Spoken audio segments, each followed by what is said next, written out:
The rain hadn't stopped for 3 days straight. It drummed against the windows of our tiny apartment with a persistence that matched my racing thoughts as I sat on the edge of my bed, staring at the closed door across the hallway. Behind that door, my roommate Marcus was sleeping, completely unaware that everything between us was about to change.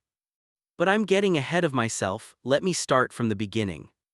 My name is Ethan Parker, and 6 months ago I was just another broke college student desperately searching for affordable housing near campus. The apartment listings in the city were either ridiculously expensive or located in neighborhoods where you'd need a bodyguard just to check your mail.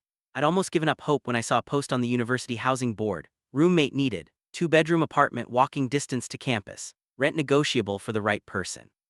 The post was simple, straightforward, and most importantly, within my budget. I called the number immediately. "Hello," the voice on the other end was deep, warm, with a slight rasp that suggested its owner had just woken up. "Hi, I'm calling about the roommate listing." I tried to keep my voice steady, professional. "Is the room still available?" "Yeah, it is," I heard rustling in the background like he was sitting up. "When can you come see the place?" "How about today? I can be there in an hour." There was a pause. "Sure, that works. I'm Marcus, by the way." "Ethan." "Cool, see you soon, Ethan." An hour later, I stood outside a modest apartment building in a decent part of town, checking the address 3 times to make sure I had it right. The building wasn't fancy, but it looked safe and well-maintained. I pressed the buzzer for apartment 4B. "Come on up," Marcus's voice crackled through the intercom. I climbed 4 flights of stairs, my backpack bouncing against my shoulders with each step. When I reached the 4th floor, slightly out of breath, I found the door to 4B already open. And there, leaning against the doorframe with an easy smile, was Marcus. I'll never forget that first moment I saw him. He was tall, maybe 6'2", with dark brown skin that seemed to glow even in the dim hallway light. His hair was cut short neat, and he had these eyes that were so dark they were almost black, but warm in a way that immediately put me at ease. He wore a simple gray t-shirt and jeans, but somehow he made it look effortless, comfortable in his own skin in a way I'd never quite managed. "Ethan?" he asked, extending his hand. "That's me," I replied, shaking it. His grip was firm, confident. "Come in, let me show you around." The apartment was small but surprisingly cozy. The living room had a worn but comfortable-looking couch, a coffee table covered in textbooks and a laptop, and a TV mounted on the wall. The kitchen was tiny but functional, with dishes already drying in the rack by the sink. Everything was clean, organized in a lived-in kind of way. "That would be your room," Marcus said, gesturing to a door off the living room. "It's not huge, but it's got good light, and the rent includes utilities, internet, everything." I peeked into the room. He was right, it wasn't large, but it had a decent-sized window overlooking the street, and I could already picture my desk under that window, my books on the built-in shelves. "It's perfect," I said honestly. "When can I move in?" Marcus laughed, a sound that seemed to fill the whole apartment. "Don't you want to know more about me first? For all you know, I could be a serial killer." "Are you?" "No." "Then we're good." That's how it started. Simple, uncomplicated, 2 strangers agreeing to share a space to make their lives a little easier. I moved in the following weekend with nothing but 2 suitcases, a box of books, and my laptop. Marcus helped me carry everything up the stairs, refusing to let me make the trip alone.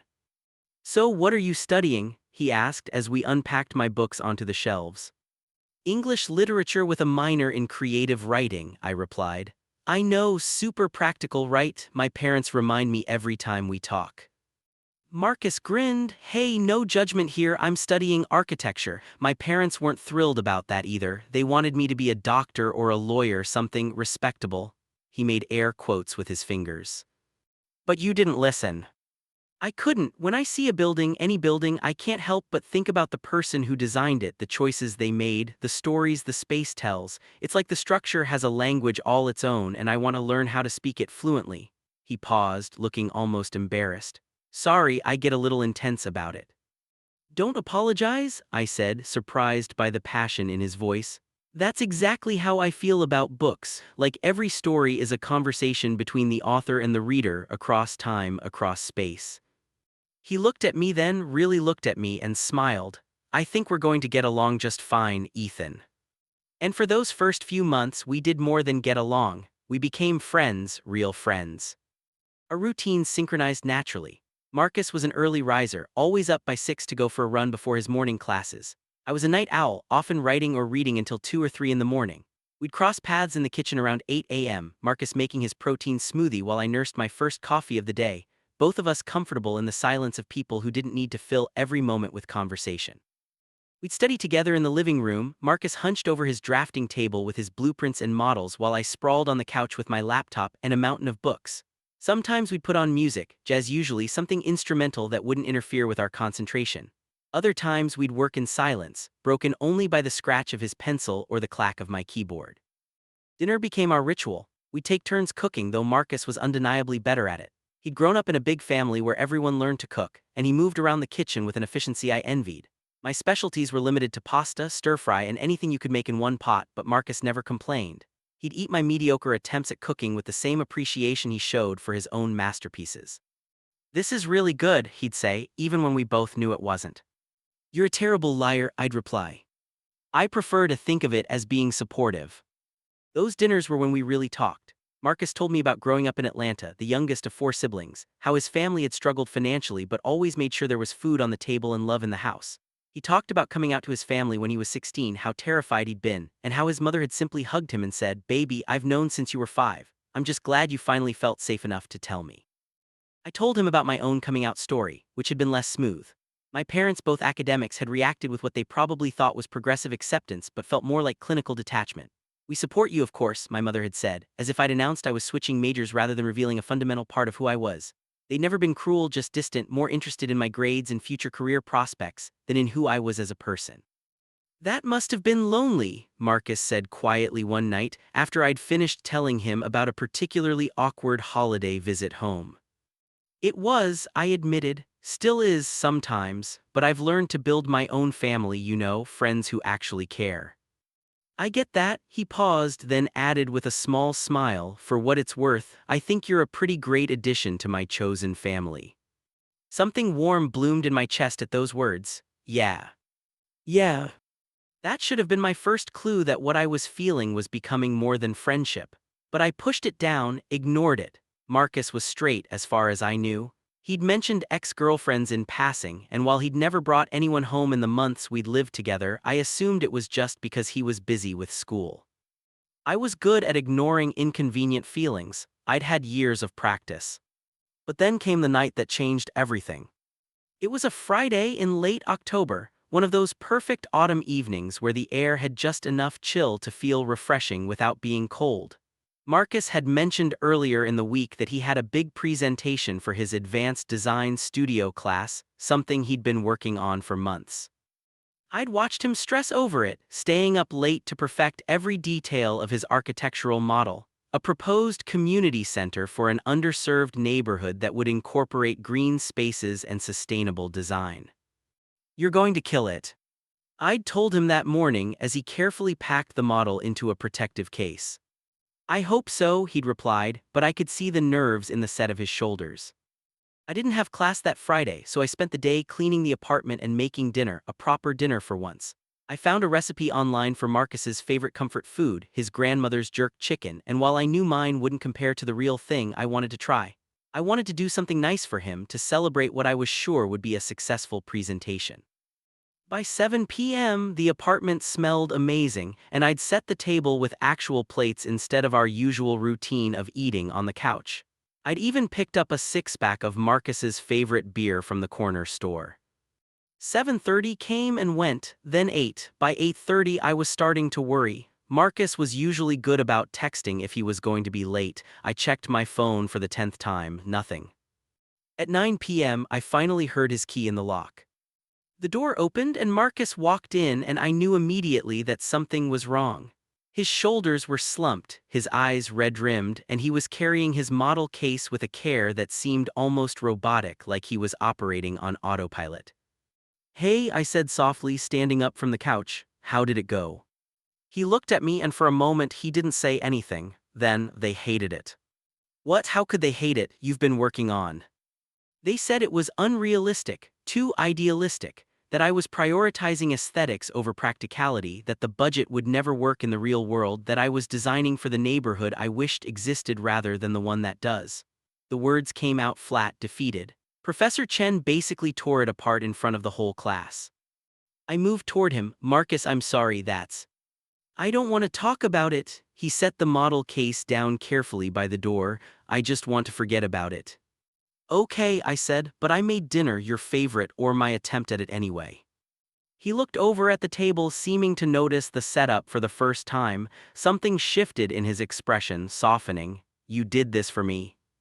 Well, yeah, I wanted to celebrate your presentation, but we can still eat, right, even if it didn't go the way you wanted. For the first time since he'd walked in, Marcus smiled, though it didn't quite reach his eyes. Yeah, we can still eat. We sat down and I served the food, watching nervously as Marcus took his first bite. His eyes widened. Ethan, this is actually really good. Don't sound so surprised, I said, but I was grinning. No, seriously, this is like legitimately good. How did you? YouTube and a lot of trial and error. I might have made 3 practice batches this week. He laughed, a real laugh this time, and some of the tension left his shoulders. You made 3 practice batches. Your roommate duties include occasional moral support and attempted comfort food. It's in the contract. I don't remember signing a contract. The invisible one, very legally binding. We ate and slowly, gradually, Marcus started to relax. He told me more about the presentation, about how he'd poured his heart into the design, trying to create something that would actually serve the community rather than just look good in a portfolio. He talked about Professor Chen's criticisms, dissecting each one, trying to understand where he'd gone wrong. But what if you didn't go wrong, I asked. What if Chen is just wrong? Marcus shook his head. He's one of the most respected architects in the field. If he says it doesn't work, then he doesn't have enough imagination. I leaned forward. Marcus, I've seen your work. I've listened to you talk about design and space and how buildings can impact communities. You think about people, about how they'll actually use these spaces. That's not a flaw, that's what makes your work special. He was quiet for a long moment, just looking at me with those dark eyes. You really believe that? I know it. Something passed between us then, something I couldn't quite name. The air in the room felt charged, different. Thank you, he said quietly, for this, for listening, for believing in me when I can't quite believe in myself. Always, I replied, and meant it more than he could know. We finished dinner and I insisted on cleaning up while Marcus took a shower. By the time he emerged, hair still damp, wearing his usual sleep clothes of sweatpants and an old t-shirt, I'd washed all the dishes and was settling onto the couch with a book. Want to watch something? He asked. I don't think I can sleep yet, my brain's still too wired. Sure, what are you in the mood for? Something mindless, action movie. Perfect. We scrolled through Netflix until we found something suitably explosive and improbable, one of those franchises where the laws of physics were more like gentle suggestions. Marcus sat on one end of the couch, I took the other, and we settled in to watch. But somewhere around the 40-minute mark, I noticed Marcus's eyes starting to droop. The stress of the day was catching up with him. By the hour mark, his head was nodding forward, jerking back up as he tried to stay awake. You can go to bed, you know, I said. You're exhausted. No, I'm fine, he mumbled, even as his eyes closed again. Just resting my eyes. Marcus. But he was already asleep, his head tilted at an angle that would definitely give him a neck ache. I grabbed the remote and turned down the volume, then just sat there watching him sleep. This was dangerous territory, I knew. Watching your roommate sleep was several steps past normal friendship boundaries, but I couldn't help myself. Asleep with all his defenses down, Marcus looked younger, more vulnerable. The worry lines that had been etched into his forehead all evening had smoothed out. His breathing was deep and even. I should have woken him up, sent him to his room. Instead, I did something incredibly stupid.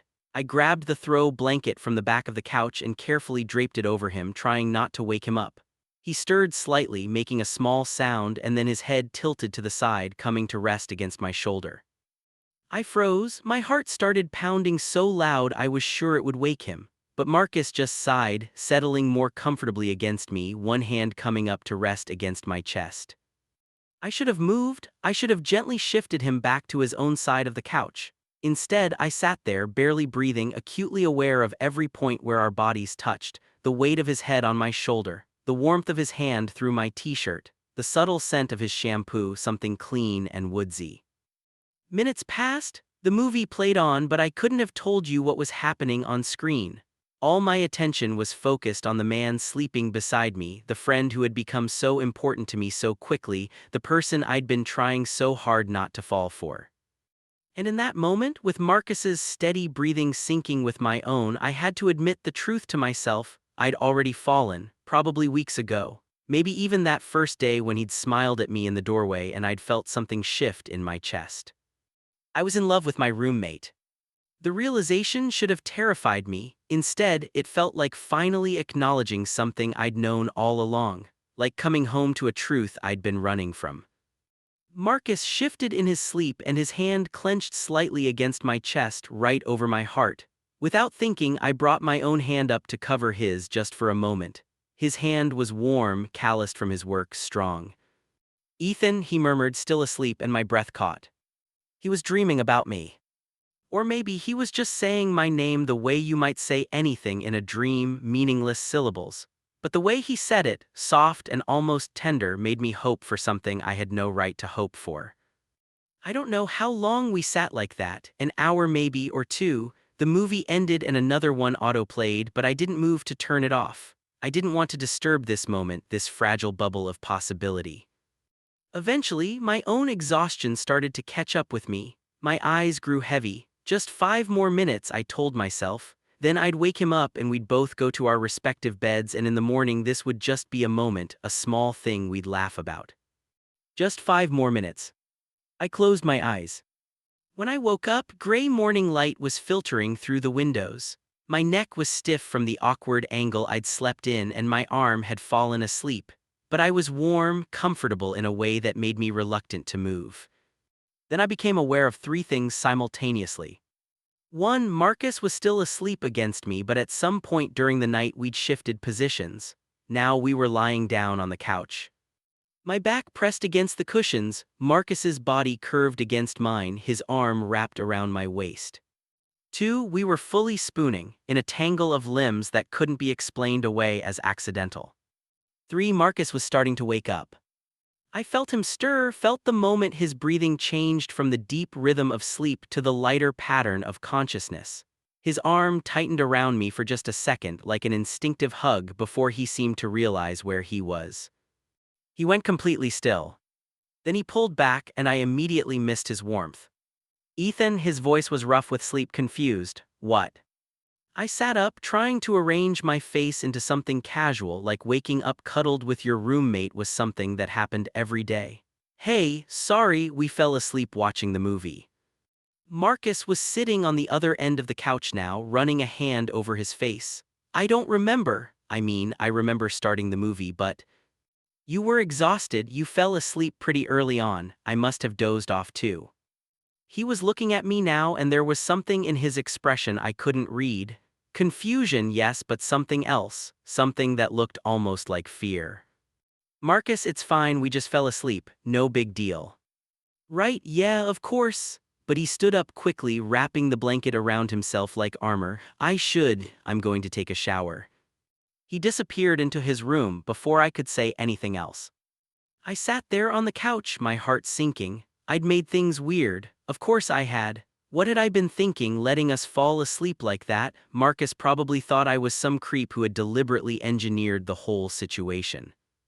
I heard the shower turn on in his bathroom, and I forced myself to get up, to start making coffee, to pretend that everything was normal. Maybe if I acted like it was no big deal, he'd believe it was no big deal and we could just forget it happened. But even as I went through the motions of my morning routine, I couldn't forget the feeling of Marcus's arm around me, the way he'd murmured my name in his sleep, the moment of peace I'd felt with him beside me. 20 minutes later, Marcus emerged from his room, dressed in jeans and a hoodie, his hair still damp. He avoided my eyes as he poured himself a cup of coffee. "So," I said, trying to keep my voice light, "big plans for today?" "Actually, yeah, I'm going to the studio, want to rework some stuff on my project." "On a Saturday. Best time to work, no one else around." He took a long sip of his coffee. "I'll probably be there all day." The message was clear, he needed space, distance from me, from what had happened. "Okay," I said, "well, good luck with it." "Thanks." He grabbed his backpack, topped off his coffee in a to-go mug, and headed for the door. But before he left, he paused, hand on the doorknob, his back to me. "Ethan." "Yes." For a moment, I thought he was going to say something important, but then he just shook his head. "Never mind, I'll see you later." And he was gone. I stood in the kitchen, listening to his footsteps fade down the hallway, the sound of the building's front door closing. Then I poured my own coffee and sat down at the kitchen table, putting my head in my hands. I'd ruined everything, our friendship, our comfortable living situation, all of it, because I couldn't keep my feelings under control. The day stretched out before me, long and empty. I tried to work on an essay for my contemporary literature class, but I couldn't focus. I kept replaying the morning in my mind, analyzing every word, every gesture, trying to figure out if there was a way to fix this. By evening, Marcus still wasn't home. I checked my phone compulsively, hopping for a text, but there was nothing. I made dinner for one, ate it without tasting it, and tried to convince myself that everything would be fine. It had to be fine. Because the alternative, losing Marcus from my life, was unthinkable. The week that followed was torture. Marcus came home late that Saturday night, long after I'd given up waiting and gone to bed. Sunday morning, he was gone before I woke up. Monday through Friday, he attended his classes, came home to grab food, and then disappeared to the library or the studio, staying out until he was sure I'd be asleep. We'd gone from being friends who shared everything to strangers who happened to live in the same space. The silence in the apartment was oppressive, heavy with all the things we weren't saying.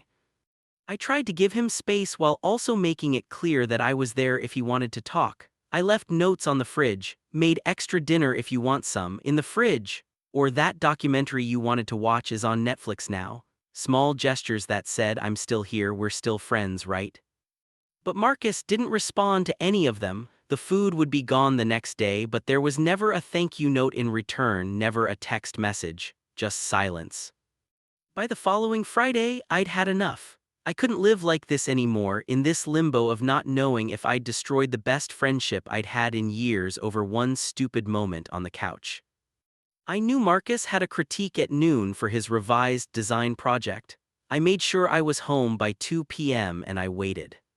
He walked in at 2:30 and I could see immediately that the critique had gone well.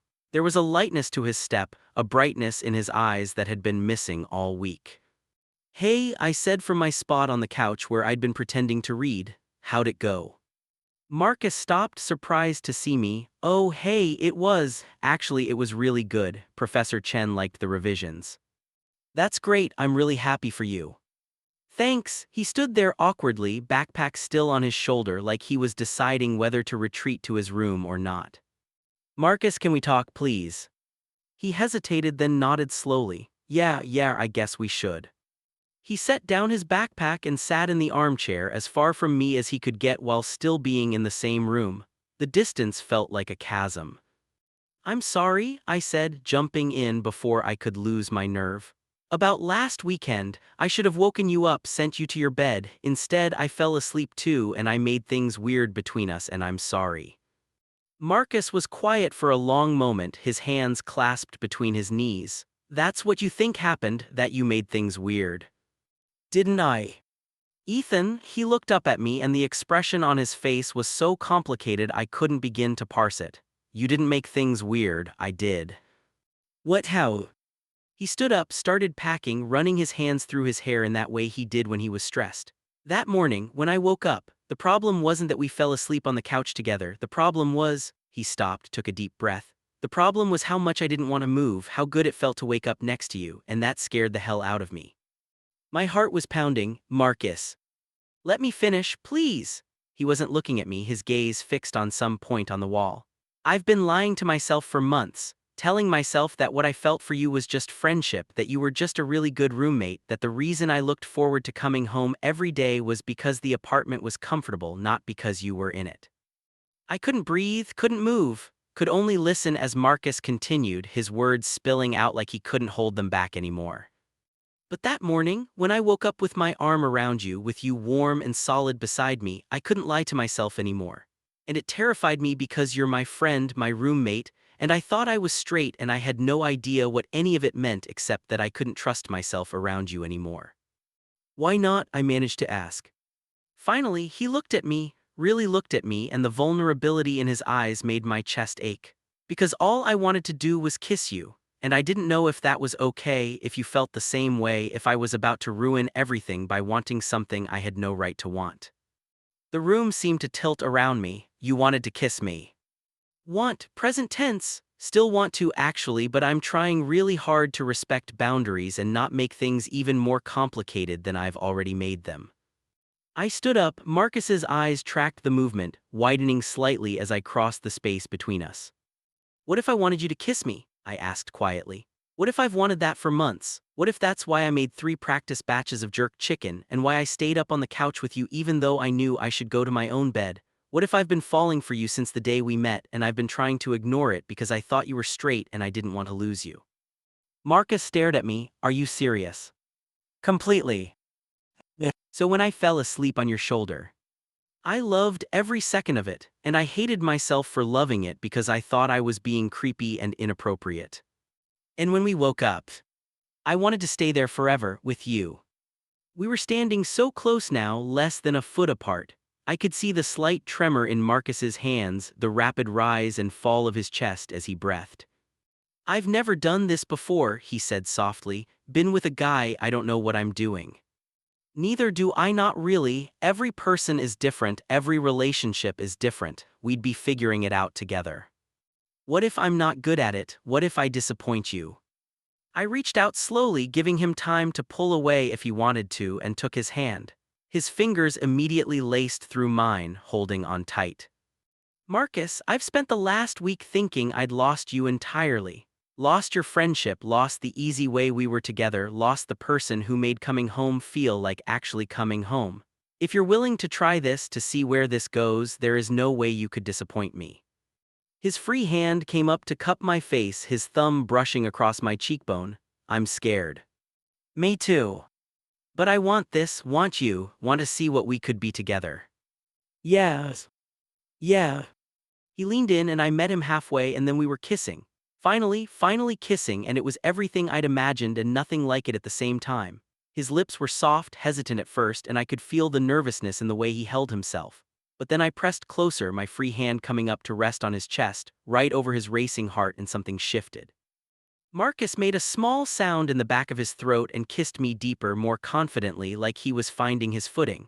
His arm wrapped around my waist, pulling me flush against him, and I went willingly, gladly, losing myself in the taste of him, the feel of him, the absolute rightness of this moment. When we finally broke apart, both breathing hard, Marcus rested his forehead against mine. Wow, he whispered. Yeah, I agreed. Wow. I can't believe I spent a week avoiding you when we could have been doing that. I laughed, giddy with happiness and relief. Well, we have plenty of time to make up for it now. Is that a promise? Absolutely. He kissed me again, slower this time, savoring it. When we broke apart, he was smiling, that full, genuine smile I'd missed so much over the past week. So what happens now? He asked. Do we need to have a big discussion about what this means, where we're going, what we're calling this? I thought about it, maybe eventually, but right now I just want to enjoy this, enjoy you. Is that okay? More than okay? He pulled me over to the couch, sitting down and pulling me down beside him, his arm around my shoulders. This time, when I settled against his side, there was no hesitation, no worry about whether it was appropriate, just comfort and rightness. We sat there for a while, not talking, just being together. Eventually, Marcus spoke. I need to tell you something about why this was so hard for me to figure out. You don't have to. I want to. He took a breath. Growing up, I had this cousin, Jordan. He was a few years older than me, and when he came out as gay, the family, most of them were okay with it, but there were a few relatives who weren't. They said terrible things, treated him like he was sick or broken, and Jordan, he tried so hard to please them, to prove he was still the same person, but it broke something in him. Marcus's voice was heavy with old pain. He died when I was 15, overdose. And I know there were a lot of factors that went into that, but I also know that the rejection from parts of our family didn't help. And I promised myself I would never be like those relatives, that I would always be supportive of people living their truth. But when it came to yourself, I said softly, When it came to myself, I had all these internalized ideas about who I was supposed to be. I'd dated women, I'd thought I was attracted to women, so I must be straight, right? And being straight was easier, safer. I didn't have to worry about rejection or judgment or whether I was honoring Jordan's memory properly. He laughed bitterly, which is stupid because Jordan would have been the first person to tell me to stop overthinking it and just be happy, but fear isn't always rational. I took his hand, squeezing it. Thank you for telling me, and for what it's worth, I think you are honoring his memory by being honest about who you are and what you want, by not letting fear control you. Marcus turned to look at me, his eyes shining with unshed tears. I really like you, Ethan, like a lot. I really like you too, a lot. We spent the rest of the evening on that couch, talking about everything and nothing, sharing stories we'd never told each other, learning each other in new ways. Marcus told me about his first crush, a boy in his middle school art class who he'd convinced himself he just admired as an artist. I told him about the loneliness of high school, of knowing I was gay but feeling like I had to hide it to survive. Around 10 p.m., both our stomachs started growling and we realized we'd forgotten about dinner entirely. Want to order pizza? Marcus suggested. Only if we watch that documentary you wanted to see, the one about sustainable architecture. He grinned. You really left a note about that. I left notes about a lot of things, you never responded. I was an idiot. You were scared, there's a difference. We ordered the pizza, queued up the documentary, and settled back onto the couch. This time when Marcus put his arm around me, it felt natural, right? Like this was exactly where we were supposed to be. As the documentary played, Marcus would occasionally point out design elements that excited him, and I'd watch his face light up with passion more than I watched the screen. At some point, the pizza arrived, and we ate it straight from the box, comfortable and content. This is nice, Marcus said softly during a quiet moment. Just being able to do this, not having to pretend or hide or worry. It really is, I agreed, leaning my head against his shoulder. And for the first time in a week, everything felt like it was going to be okay. The next few weeks were a blur of happiness and discovery. Marcus and I fell into a new rhythm, one that built on our friendship but added layers of intimacy and affection. We'd hold hands while watching TV, steal kisses in the kitchen while making breakfast, fall asleep together on the couch, and then move to one of our beds to actually sleep comfortably. We were taking things slow, both of us navigating new territory. Marcus because he was exploring his attraction to men for the first time, me because I'd never been in a relationship this serious before. My previous experiences had been limited to a few hookups and one brief relationship in my freshman year that had fizzled out after 2 months. This felt different, this felt real. I keep wanting to tell people, Marcus said one evening as we studied together. He was working on a new design project and I was supposed to be reading Jane Eyre, but mostly I was just watching him work. Like I'll be in class and someone will say something funny and my first thought is I need to tell Ethan about this, and then my second thought is my boyfriend Ethan, and it makes me stupidly happy. I looked up from my book, my heart doing a little flip. Boyfriend. He froze, pencil hovering over his sketch. I mean, if that's okay, if that's what you want to call this, we never actually defined. Marcus, I waited until he looked at me. I would love to be your boyfriend. The smile that spread across his face was radiant. Yeah. Definitely yeah. He set down his pencil and crossed the room to kiss me, sweet and lingering. When he pulled back, he was still grinning. Boyfriend, I have a boyfriend, that's going to take some getting used to. Good getting used to, I hope. The best. But as happy as we were in our little bubble, I knew we couldn't stay there forever. Eventually, we'd have to tell people. And that thought terrified me, not because I was ashamed of us, but because I knew the moment we told people, everything would change. The first person Marcus wanted to tell was his family. They'll love you, he assured me one Sunday morning as we lay in his bed, the autumn sunlight streaming through the windows. We'd started alternating whose bed we slept in, though we always started the night studying in separate rooms before gravitating together. My mom especially, she's been worried about me being alone up here. But how do you think they'll react to you dating a guy? You said they were supportive of your cousin, but this is different. This is their son. Marcus was quiet for a moment, his fingers tracing absent patterns on my arm. I think they'll be okay, surprised maybe, but okay. My family, they care most about whether I'm happy and whether I'm with someone who treats me right. He propped himself up on his elbow to look at me. And you make me happier than I've been in a long time, Ethan. You make me happy too, I said softly. So we'll tell them together. Maybe we can drive down for Thanksgiving. It's only a few weeks away. The thought of meeting Marcus's family made my stomach twist with anxiety, but I nodded. Okay, if you're sure. I'm sure.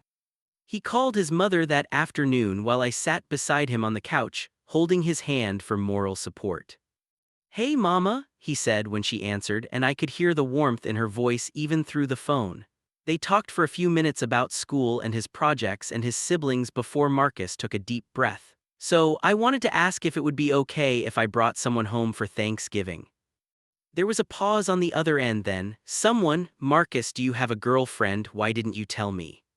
Marcus caught my eye and smiled. Not exactly a girlfriend, his name is Ethan, he's my boyfriend. The silence that followed was the longest few seconds of my life. Then, your boyfriend, baby, are you telling me you're gay? I'm telling you I'm dating a man and I'm really happy, and I'd like you to meet him if that's okay.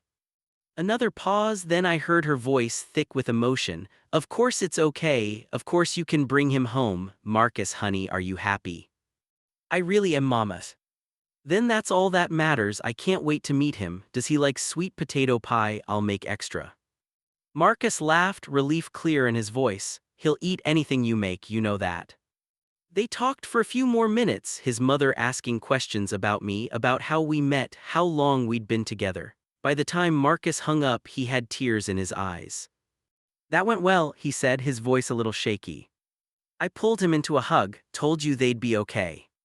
You didn't tell me anything, I told you. Details. He laughed and kissed me, and I could taste the salt of his tears, happy tears this time. My own parents were a different story. I called them the next evening while Marcus was at the library. I'd been putting it off, dreading the conversation, but it seemed wrong to meet Marcus's family without telling my own about the relationship.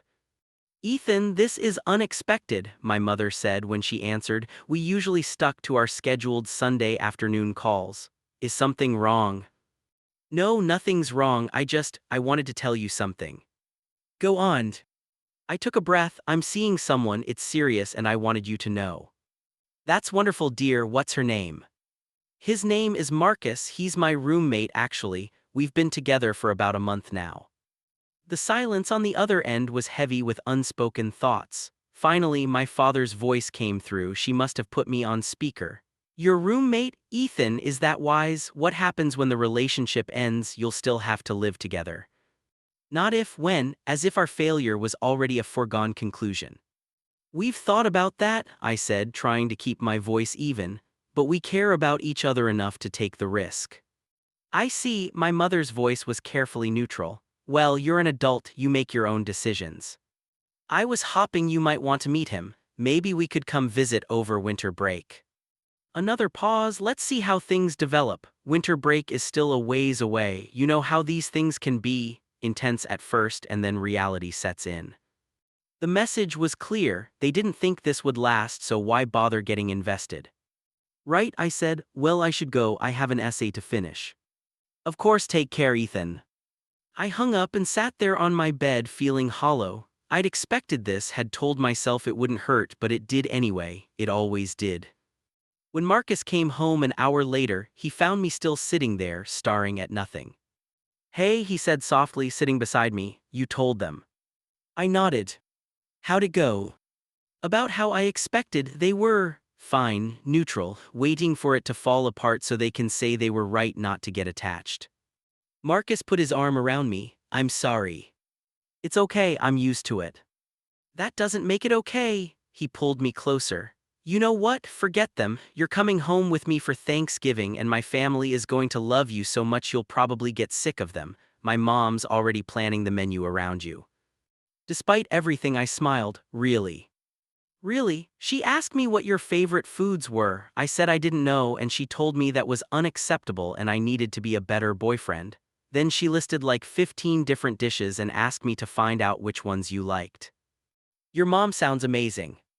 She is, and she's going to adopt you. I'm warning you now, my whole family will. You're going to have so many people who care about you, you won't know what to do with all the attention. Something warm unfurled in my chest. That sounds nice. It is nice, and you deserve it, Ethan. You deserve a family that celebrates you, not just tolerates you. I turned to kiss him, pouring all my gratitude and affection into it. When we broke apart, Marcus was smiling. Come on, he said, let's make dinner, and you're going to tell me all your favorite foods so I can report back to my mother.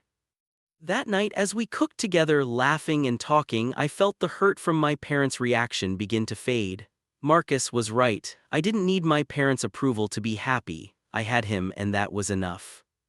The weeks leading up to Thanksgiving passed quickly. Marcus and I settled into our relationship with an ease that felt natural, like we'd been doing this for years instead of weeks. We studied together, cooked together, explored the city on weekends, learning each other's rhythms and quirks.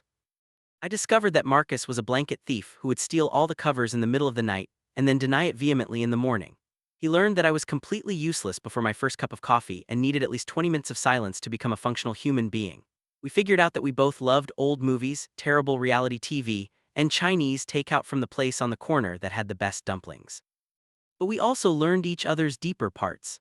Marcus told me about the pressure he felt to succeed, to prove to his family that choosing architecture over a more stable career path was worth it.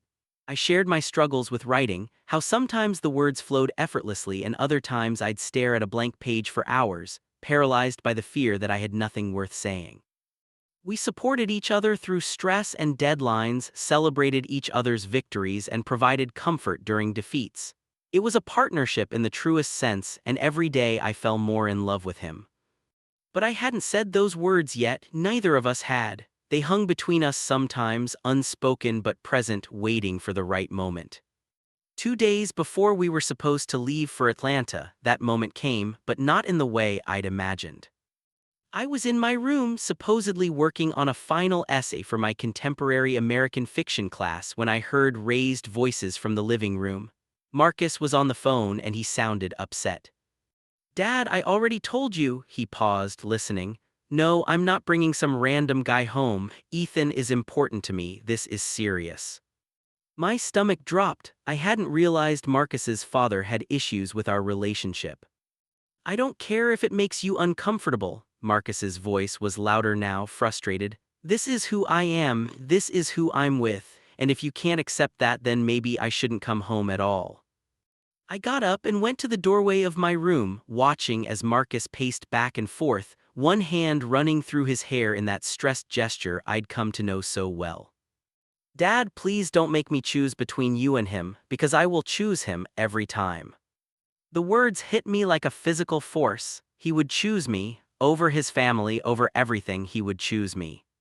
There was more conversation, Marcus's voice getting quieter now, more controlled. Eventually, he said goodbye and hung up, standing there with his back to me, shoulders tense. Marcus, I said softly. He turned and I could see the conflict in his face. You heard that. Some of it, your dad doesn't want me to come for Thanksgiving. Marcus crossed the room to me, taking my hands. My dad is, he's complicated. He says he supports me, but when it comes to actually having to see it, to meet you, he's balking. He's worried about what the rest of the family will think, what people at church will say. It's all bullshit, but it's his bullshit. And he's making it everyone else's problem. Maybe I shouldn't come, I don't want to cause problems with your family. No, Marcus's grip on my hands tightened. You're coming, I told him that. I told him that you're important to me, that this is serious, and if he can't handle that, then we'll find somewhere else to spend Thanksgiving.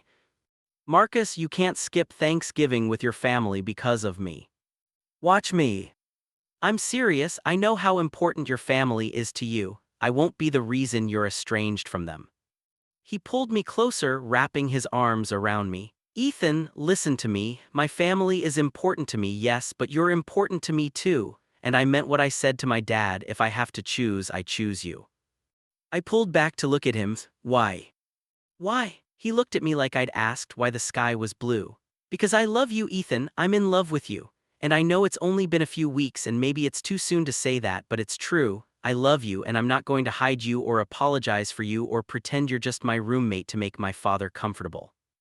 My heart was pounding so hard I could hear it. You love me. I love you, he repeated, softer this time. I think I have for a while now, maybe even before that night on the couch. I was just too scared to admit it. I love you too, I said, the words tumbling out.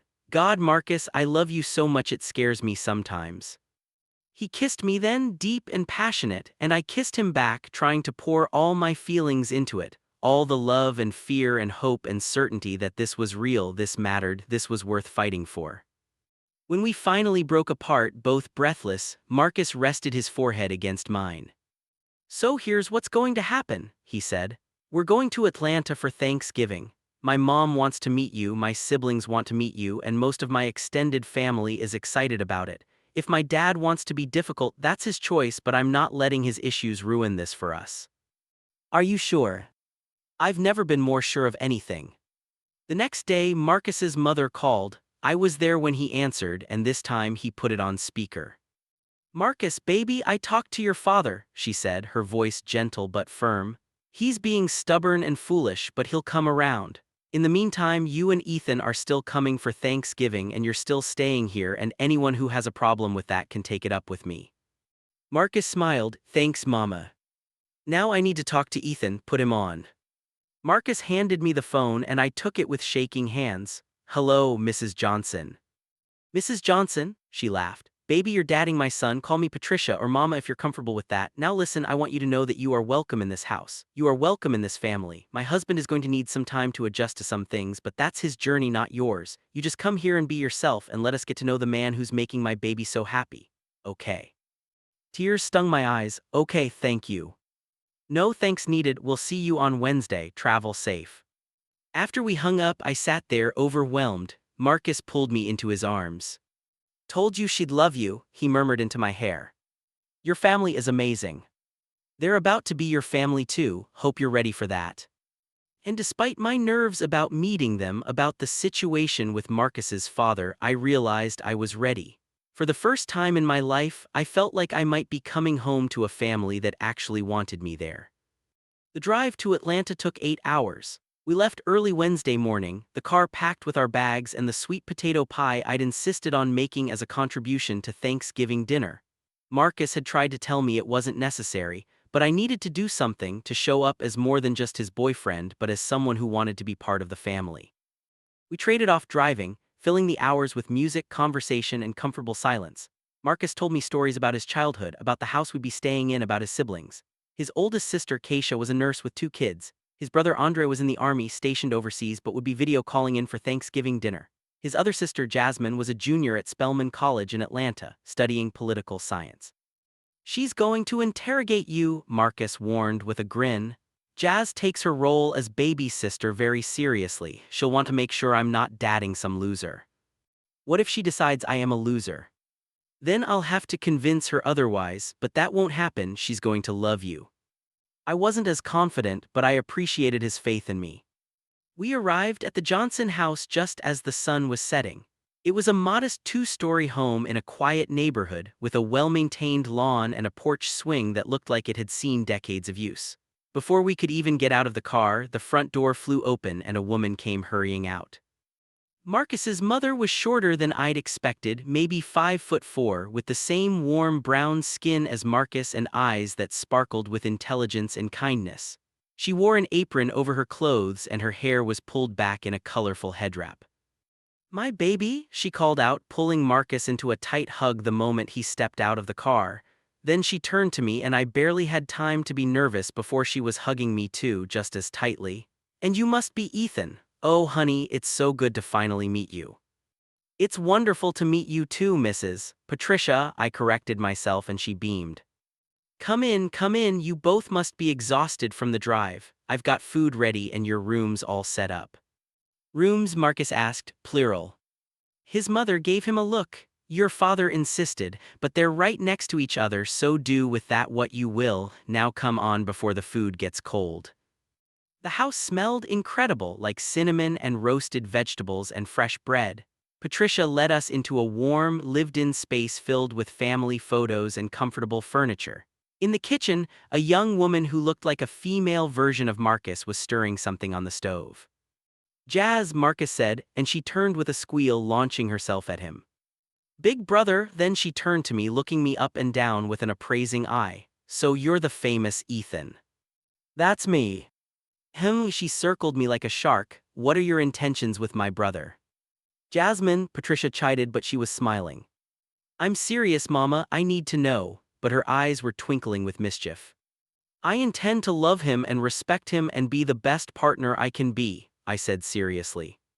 Jasmine studied me for another moment, then broke into a grin.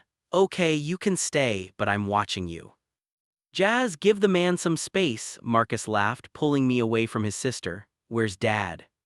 The mood in the room shifted slightly. Patricia's smile didn't fade, but something in her eyes changed. He's upstairs, said he had some work to finish. He'll come down for dinner. Marcus's jaw tightened, but he just nodded. Okay. Dinner was a lively affair despite the absence of Marcus's father. Patricia had made enough food for an army. Fried chicken, collard greens, mac and cheese, cornbread, and at least 3 other sides I couldn't name, but that tasted incredible.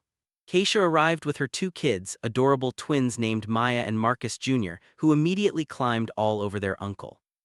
Everyone wanted to know about me, about school, about my family, about how Marcus and I met. They asked questions with genuine interest, laughing at our stories about the apartment and our early days as roommates. For the first time in my life, I felt what it was like to be part of a family that actually cared, that wanted to know you, that made space for you at the table. Halfway through dinner, Marcus's father finally appeared. Richard Johnson was tall like his son, with gray threaded through his hair and a stern expression that didn't quite hide the kindness in his eyes. He nodded to everyone, his gaze lingering on me for a moment before he sat down at the head of the table. Dad, this is Ethan, Marcus said, his voice carefully neutral. Sir, I said, extending my hand across the table, it's nice to meet you. Richard looked at my hand for a long moment before shaking it briefly. Ethan.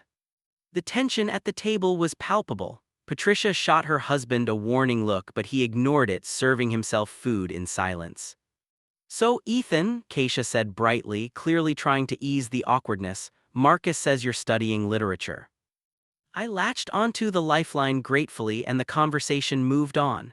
But I was acutely aware of Richard's presence, the way he watched me and Marcus, the disapproval that radiated from him even when he wasn't speaking. After dinner, as people were clearing plates and serving dessert, Richard stood. Marcus, a word in my office. It wasn't a request. Marcus looked at me and I could see the apology in his eyes. I'll be right back. He followed his father out of the room, and the moment they were gone, Patricia sighed. I'm sorry about him, Ethan, he's adjusting. It's okay, I said, though my stomach was in knots. I understand this is new for him. It shouldn't matter if it's new, Jasmine said fiercely. Marcus is happy, that should be all that matters. Jazz, give your father some time, Keisha said, ever the peacemaker. How much time does he need? It's been over a month since Marcus told him. Jasmine, Patricia's voice was firm, that's enough. In the office, I could only imagine what was being said. I helped clean up from dinner, trying to be useful, trying not to think about the conversation happening behind closed doors. 20 minutes later, Marcus emerged. His face was carefully blank, but I could see the anger in the set of his shoulders. Ready for bed? He asked me. It's been a long day. I nodded, saying good night to everyone. Patricia hugged me again, whispering, don't worry, baby, it'll be all right. Marcus led me upstairs to the 2 rooms his mother had mentioned. They were indeed right next to each other with a shared bathroom between them. I'm sorry about my dad, Marcus said once we were alone in his childhood bedroom. It was surprisingly tidy, with model buildings on the shelves and posters of famous architecture on the walls. He said some things. What kind of things? Marcus sat on the bed, his head in his hands. He thinks I'm confused, that I'm going through a phase. He asked me if I was sure I was really gay or if I was just infatuated with you specifically. My heart sank. What did you tell him? I told him I didn't have all the answers about my sexuality, that I'm still figuring things out, but I know what I feel for you is real. I know that I love you, and that's not confusion or a phase, it's just the truth. He looked up at me. He didn't like that answer. I sat beside him, taking his hand. I'm sorry, I'm so sorry you're going through this because of me. Stop, this isn't because of you, this is because my father is stubborn and set in his ways and can't accept that his son isn't who he thought he was. Marcus squeezed my hand. But my mom is on our side, my sisters are on our side, and eventually he'll come around or he won't, but either way, I'm not giving you up. I love you, I said, because what else was there to say? I love you too, he pulled me into a kiss, soft and reassuring. Now we should probably sleep in our separate rooms tonight, out of respect for my parents' house. I nodded even though I hated the idea of sleeping alone. Okay.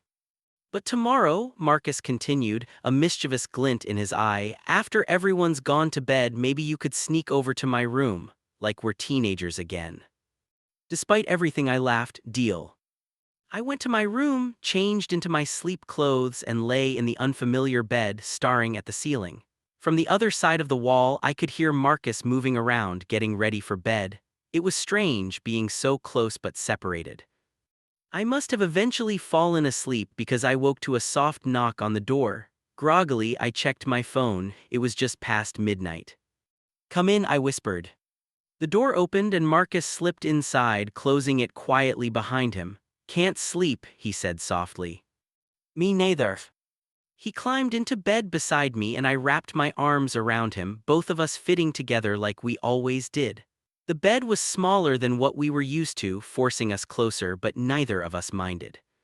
Thank you, Marcus whispered into the darkness, for being here, for putting up with all this. There's nowhere else I'd rather be. We fell asleep like that, tangled together, and whatever challenges tomorrow would bring, at least we'd face them together. I woke to sunlight streaming through the window and the sound of voices downstairs. For a moment, I was disoriented, forgetting where I was. Then I became aware of Marcus's warmth beside me, his arm draped over my waist, and everything came back.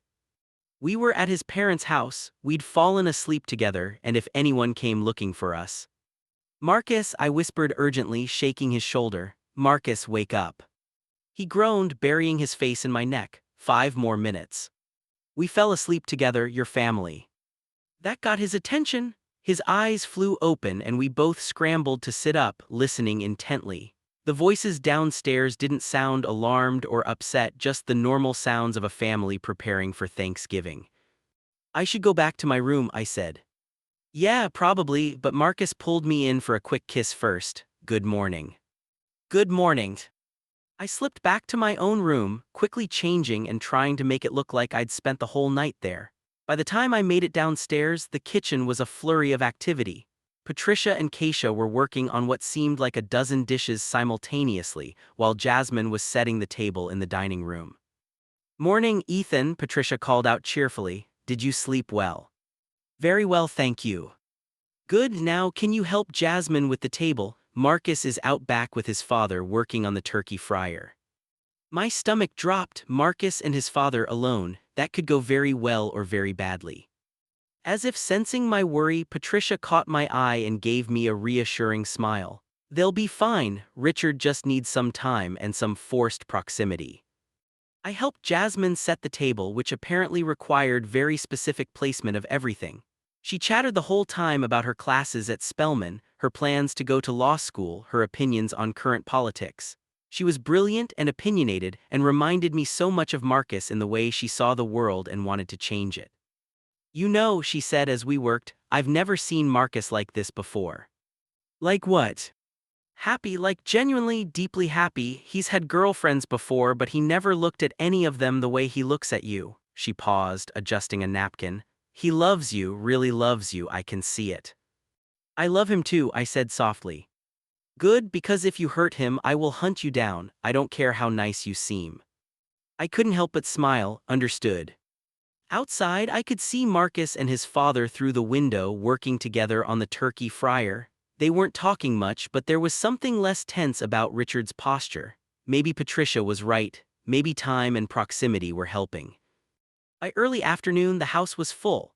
Extended family members arrived in waves, bringing more food, more noise, more laughter. Marcus's grandparents, aunts, uncles, cousins, they all wanted to meet me, to ask questions, to welcome me. Some of them clearly knew about my relationship with Marcus and were supportive. Others seemed oblivious, just happy to meet their nephew's roommate. Through it all, Marcus stayed close to me, his hand finding mine whenever possible, introducing me with pride in his voice. And slowly, watching his family interact, seeing the love and acceptance from most of them, I began to relax. Dinner was served at 4, a feast spread across 2 tables pushed together. There must have been 30 people crammed into the Johnson house, talking over each other, laughing, sharing stories. I sat between Marcus and Jasmine, directly across from Richard. Before we ate, Patricia asked everyone to join hands for grace. Marcus took my hand under the table, squeezing gently. Lord, Richard's deep voice rang out and everyone fell silent. We thank you for this food, for this family, for the blessings you've given us. We ask that you help us to love each other as you love us, with open hearts and minds, accepting each other for who we are, not who we wish they'd be. His eyes met mine briefly, and something in his expression had shifted. We thank you for bringing us all together today, for the new members of our family, and for the love that binds us. Amen. Amen, everyone echoed. As food was passed around and conversations started up again, Richard caught my attention. Ethan, he said, his voice low enough that only I, Marcus, and Jasmine could hear, I owe you an apology.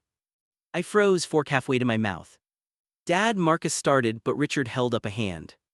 Let me say this, he took a breath. I was unfair to you last night, and I was unfair to Marcus. I let my own discomfort and my own outdated ideas about what my son's life should look like cloud my judgment. Marcus and I talked this morning, really talked, and he helped me understand some things. Richard's eyes were sincere, earnest. My son loves you, and watching you two today, seeing how you look at each other, how you support each other, I'd have to be blind not to see that you love him too, and that's all that should matter, that's all that does matter. Tears stung my eyes. Thank you, sir, that means more than you know. Call me Richard or Dad eventually if you're comfortable with that. He extended his hand across the table, and this time when I shook it, his grip was warm, welcoming. Welcome to the family, son. Marcus was openly crying now, and Jasmine was grinning so wide I thought her face might split.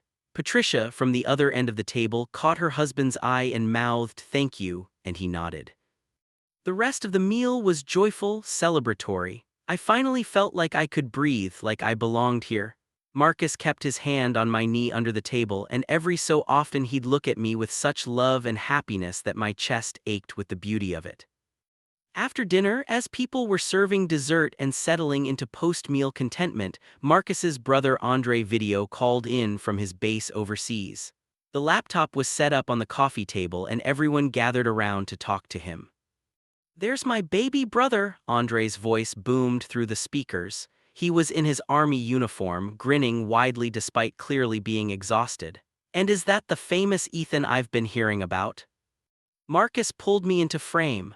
Andre, this is my boyfriend, Ethan, my brother Andre. Nice to finally meet you, man, Andre said. Marcus has been talking my ear off about you for weeks. You make my brother happy, so you're good in my book. Thank you, I managed, overwhelmed by the acceptance. We talked with Andre for almost an hour, the whole family taking turns sharing updates and stories. When it was time for him to go, he saluted Marcus and me together. You too take. If this story touched your heart even a little, broken red, please don't forget to like this video and subscribe to the channel. Every story here is real, emotional, and meant to remind you that love is love. Turn on the bell so you never miss another powerful gay love story.